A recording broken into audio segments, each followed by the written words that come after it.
आजकल आप बहरहाल एक बड़ी इंटरेस्टिंग शॉर्ट फिल्म के ऊपर काम कर रहे हैं। हाँ जी, शूट कर ली है, वो एडिट पे पोस्ट पे है। इसका नाम है खरगोश, रैबिट। रैबिट नाम है जिसका। अंग्रेजी वाला रैबिट है, उर्दू वाला खरगोश है? हाँ, बट नाम रैबिट ही है उसका। रैबिट उसका नाम है। वो 1000 साल पुरानी कहानी है। तो, हाँ जी, तो कुछ बता सकते हैं आप इस कहानी को? वो एक ऐसे गांव के बारे में जहाँ पे लोग अमूमन गरीब और बेवकूफ़ हैं, मतलब समझ लें इसी इलाके की कहानी है। तो वो उस दौर की है जब लोगों के पास बस एक ख़ास किस्म की अशरफियाँ हैं और खाने पीने को कुछ चीज़ें हैं, कोई जेवरात और उस तरह का दौर नहीं है।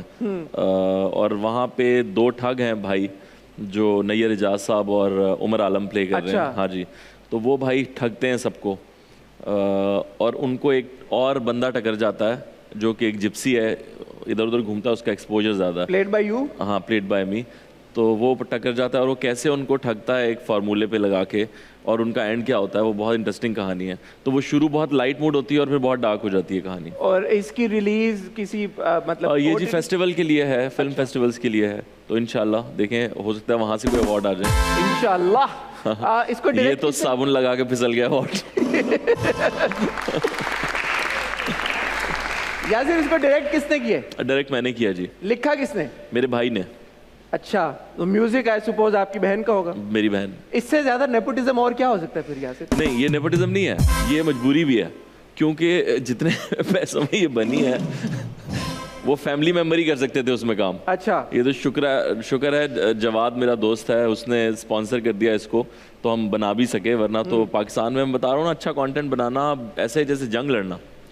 अगर आप को ड्रामा बनाना है जैसा कि चलता है हर उस पर, तो आप बना सकते हैं, वो आपको कोई भी पैसे देने को तैयार है उसके लिए।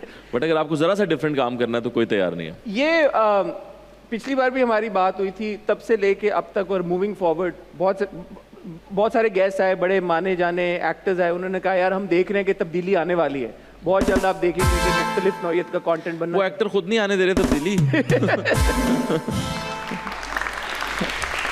अरे कपड़े नहीं बदल रहे तो एक्सप्रेशन तो बदल लो, कुछ तो बदलो, कुछ तो नया होना चाहिए। आपको क्या लग रहा है फ्यूचर, अगला साल, 2 साल, 3 साल, कंटेंट पॉइंट ऑफ व्यू से? क्योंकि नए चैनल्स भी आ गए हैं, मजीद ड्रामे भी बन रहे हैं, कुछ हद तक हम डिफरेंट तरह के स्क्रिप्ट्स और कहानियां देख रहे हैं। यार मैंने तो एक थिएटर प्ले किया था, सब्ज उसका नाम था, वो फरत ने लिखा था, अब्दुल्ला फरत ने डायरेक्ट भी किया था। तो उसमें उसका एक जुमला था कि अगर तब्दीली लानी है तो खुद को तब्दील करो। तो मैंने तो अपने आप को तब्दील कर लिया। मैं तो नहीं एक ख़ास किस्म के ड्रामों में आपको नज़र आ रहा, ऐसे ही है, शुरू से ही नहीं नज़र आ रहा। आपने मेरा जो भी ड्रामा में कोई भी कैरेक्टर देखा होगा वो पिछले से अलग होता है, कोशिश ही होती है, और ये हर एक्टर ही कहता है। बट आई थिंक मेरे वाकई ही अलग हैं। मेरी फिल्म से लेके मेरी फिल्में भी अगर देखें सारी, तो सब में बिल्कुल अलग कैरेक्टर है, और ड्रामों में भी अलग है, और इसीलिए वो कम काम है, क्योंकि ज़्यादा काम में आप ये कर ही नहीं सकते। अगर मुझे एक शूट से निकल के दूसरे शूट पे जाना है तो मैं कैरेक्टर नहीं बदल सकता, क्योंकि मैं शेव भी नहीं चेंज कर सकता, मैं अपना वेट भी नहीं चेंज कर सकता, मैं अपने बाल भी नहीं चेंज कर सकता, तो मैं सिर्फ लेंस लगा के आंखें बदल के तो नहीं काम कर सकता। तो ये पॉइंट मारा भाई उन्होंने, जिसको मारा उनको पहुंच गया होगा। नहीं, सबको मारा है, जिसको क्या, कोई मैं स्पेसिफिक बात नहीं कर रहा किसी के भी लिए, लेकिन मुझे पर्सनली आई बिलीव कि मुझे ख़ुद को बदलना है, और मैंने ख़ुद को इस तरह बदला है कि अभी जो मैं फ़िल्म बनाई है, शॉर्ट फिल्म रैबिट, वो एक अलग फ़िल्म है, वो किसी भी फिल्म से मिलती जुलती नहीं होगी। लेकिन यासिर, पैसों का क्या है? अगर इतना फूंक फूंक के काम करेंगे, क्योंकि बहुत सारे ऐसे एक्टर्स हैं जो मजबूरन इतना काम करते हैं because they have to run their kitchens also and they are very vocal about it. So एक आर्टिस्ट, एक एक्टर आजकल के दौर में इतना ट्रैप्ड फील करता है, क्योंकि वो मौके नहीं है, वो कहानियां जो वो बताना चाहते हैं वो नहीं बता पा रहे, तो फाइनेंशियली, क्योंकि बहुत सारे ऐसे लोग होंगे, लड़के लड़कियां जो आना चाहते होंगे इस फील्ड में, तो आपकी बात सुन के शायद उनको अंदाजा हो कि कैसे करना है। सिंपल सा फॉर्मूला है, आप कम काम करेंगे तो कम घर से निकलेंगे, कम कपड़े खरीदेंगे, कम गाड़ी में पेट्रोल डालेंगे, समझ रहे हैं, कम डाइन आउट करेंगे, बहुत सारी चीज़ें कम होती हैं, बहुत सारे पैसे भी कम हो जाते हैं। जितनी मूवमेंट होगी उतनी एनर्जी वेस्ट होगी ना भाई। ठीक है, बैठे बैठे तो एनर्जी नहीं जाएगी, तो बैठे बैठे थोड़ी पैसे खर्च होते हैं। अब आप कम काम करेंगे सोच समझ के तो कम पैसे खर्च होंगे, और आप कम ही पैसे कमाएंगे भी, तो पैसे कम कमाना और कम खर्च करना वही बात आ जाती है। हाँ, ज्यादा काम करेंगे, ज्यादा पैसे भी कमाएंगे, और खर्च भी ज्यादा ही हो जाएंगे। घर पे ज्यादा रुकेंगे तो शायद बच्चे की तादाद में इजाफा हो जाए।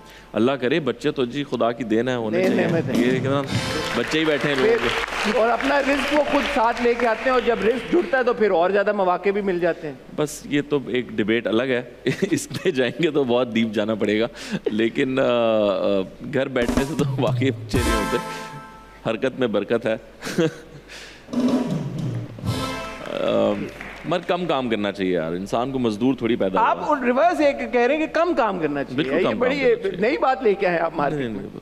नई बात नहीं है, ये ठीक बात है। कितना काम करोगे यार, आप खुद सोचो, थक नहीं जाते इंसान। आज